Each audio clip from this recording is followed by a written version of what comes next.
Hey y'all, welcome back. I'm so excited to have you here.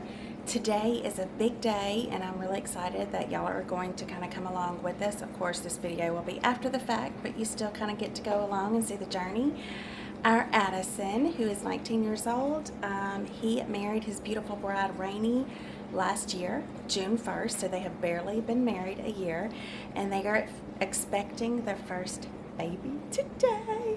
I'm so excited, so excited. So that's right, Stan and I are going to be Lolly and Poppa. We are going to be grandparents. I am not even 42 years old yet. I'll be 42 in a few days. Stan is 47, and we are just like so excited and can't even believe that while we're still growing our family, like we're already having grandbabies. Like, it's the craziest thing. So I'm going to just take y'all along. I've already got the day started. I'm going to sit down and fold some clothes and kind of tell y'all what all has been going on since 5 o'clock this morning when she arrived at the hospital and started induction and all of that. So I'm excited to have you. Okay, y'all, so it is about 9:30 in the morning and I need something to keep myself busy. So I'm going to sit here and fold clothes while I chat with y'all and tell you all about Addison and Rainey and their first baby, our first grandbaby. I woke up at I went to bed after midnight last night. I couldn't turn my brain off, and I'm kind of a night owl. And then for whatever reason, Isabel woke up at 3:58 to be exact. She woke up at 3:58 and was hungry, so I got up and fed her a bottle, and then I went back to bed. I could not sleep. My mind was spinning, and I knew that my alarm was set for 6:30 so that I could get up and work out. So anyways, I tossed and turned in bed for an hour, and then finally at 4:50 I decided to get out of bed. So I got out of bed, and I knew Addison and Rainey were almost to the hospital, so I went ahead and texted them, and they had just gotten to the hospital about 5 o'clock.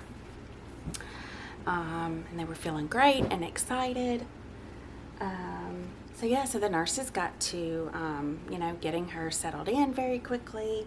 Of course, they came in to give her IV, and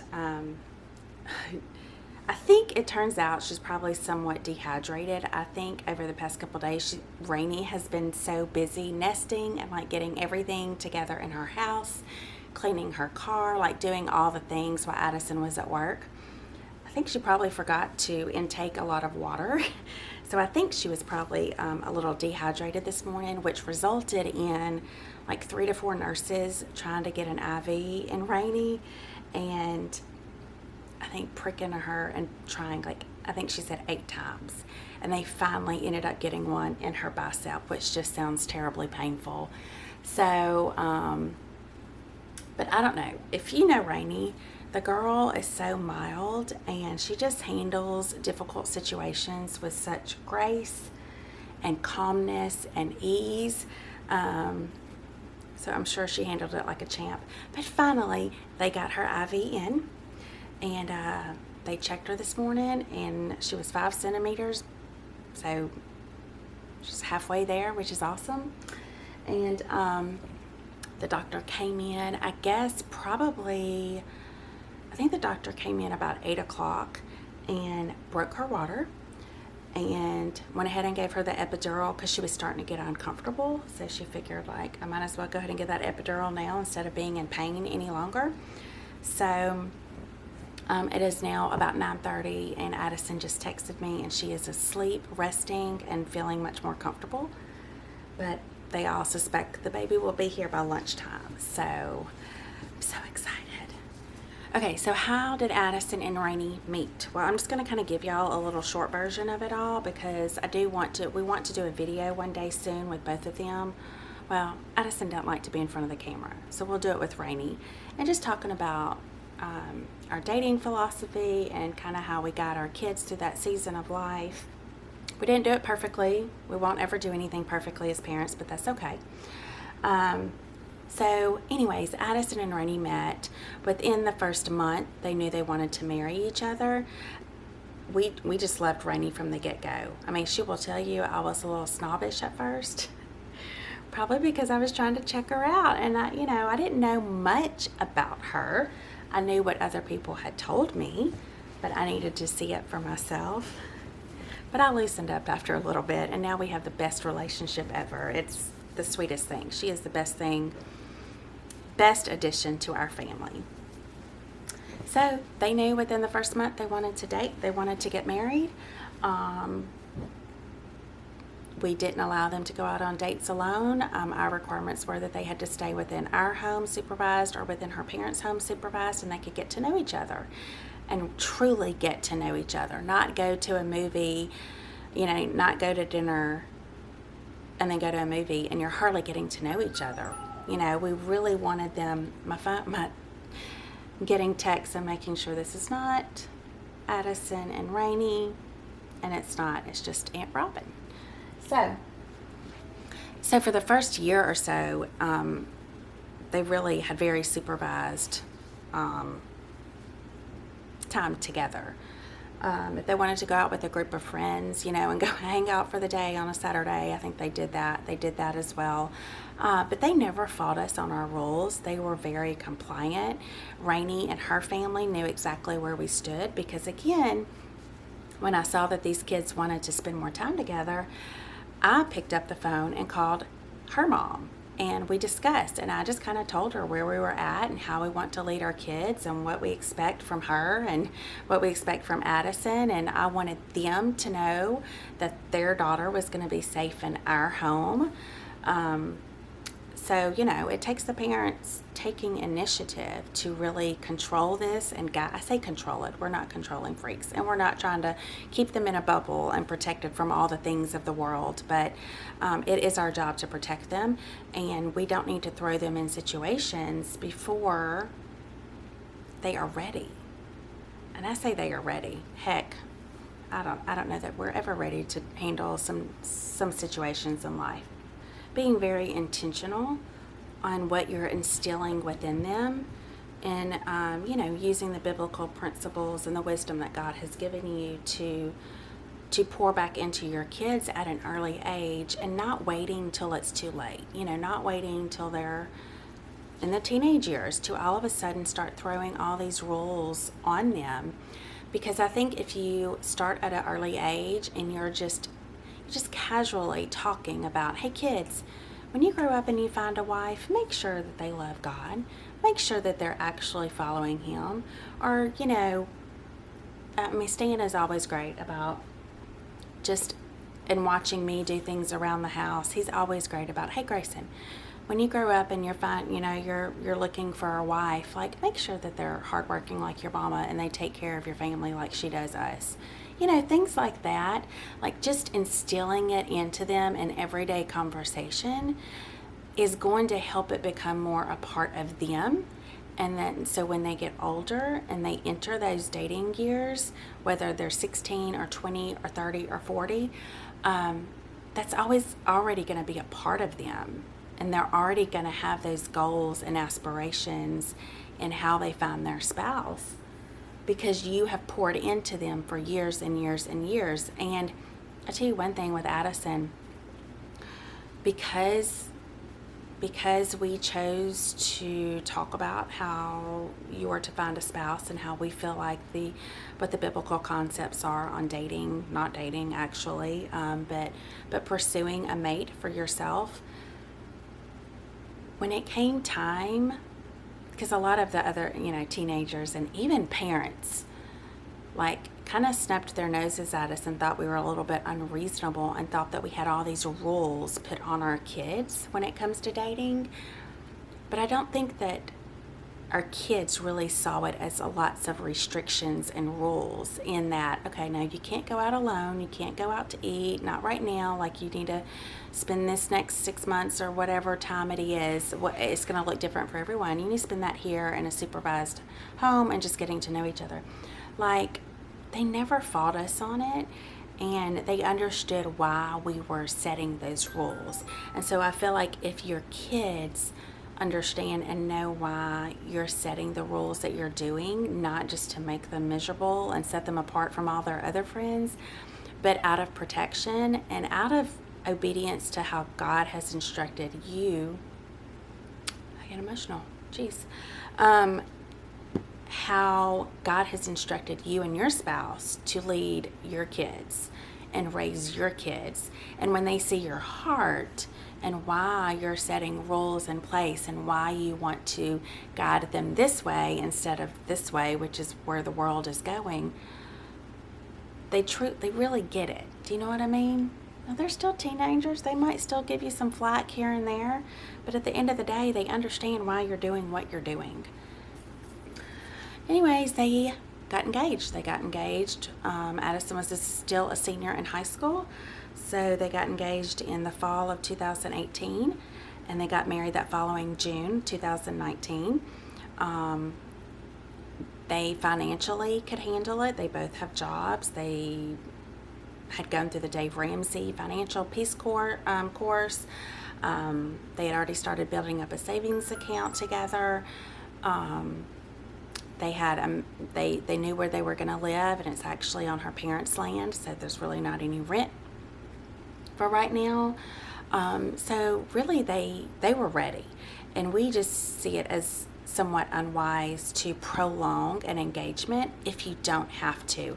I'm not saying short engagements or getting married at 19 and 20 is the best for everyone, but for these two kiddos, they are not the norm at all.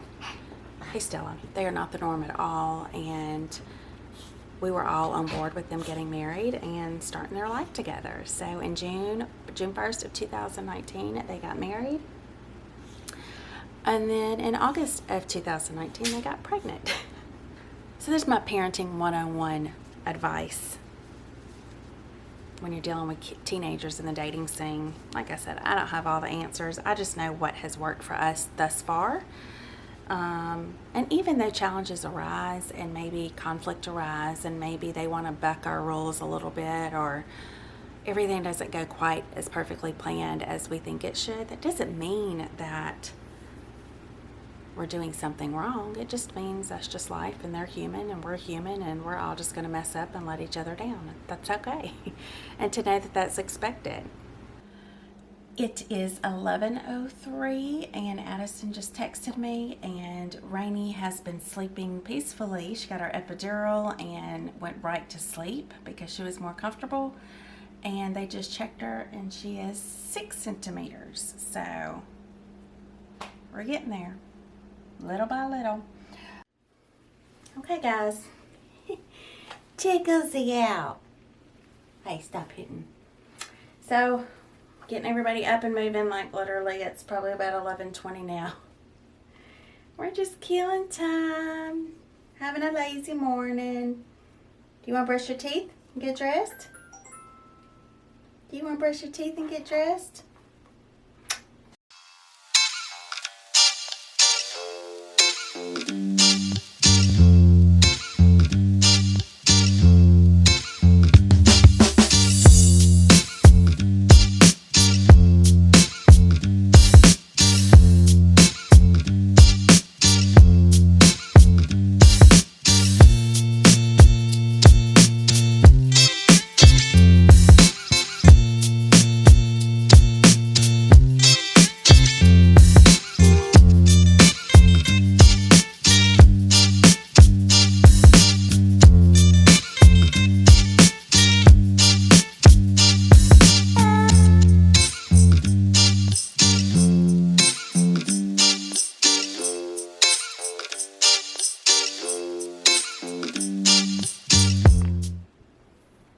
Okay, hey guys, so it is 1:07 and Addison just sent me an update. 45 minutes ago, she was 6.5 centimeters, and the nurse put her in a different position, and she's gone from 6.5 to 10 centimeters in 45 minutes. What does that mean?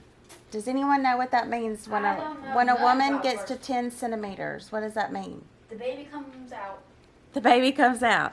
It means her body is ready and she can start pushing in a few minutes. So I'm just waiting on Addison to text me back that she has officially started pushing. So this is exciting. Okay, y'all, another quick update. It is like 1:15 and she is now pushing. So Addison is there with her. He said she was doing amazing. We are just on pins and needles over here. knowing that she's going through some discomfort, but yet fixing to experience something amazing. Okay, it's 2 at 2:10. Addison texted me, and we have a baby boy, and he said they are perfect. Mama and baby are doing great. I don't know any other details, but look, let me show y'all. Watch.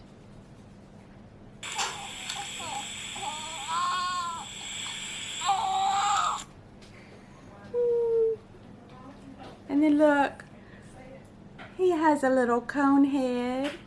Look how precious. And look at him. Y'all know he'll look completely different tomorrow. So anyways, we are just waiting for them to FaceTime us. Both the aunts are in there and they can't decide if they want to laugh and giggle or cry because they're so excited.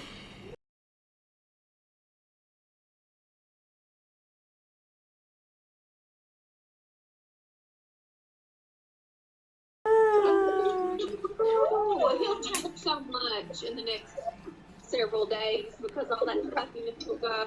His head will get to a normal size.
Okay, y'all, we're closing out the vlog here. We've been snuggling the baby for a couple hours, and Rainey's looking exhausted. I'm exhausted, actually. Look at him, he's smiling. It's gas. No, it's Yes. not. Oh, he's mad you said that. I'm sorry, buddy. Thank y'all for joining. If you haven't subscribed, go ahead and do that now. We'll see y'all next time. Bye. Bye.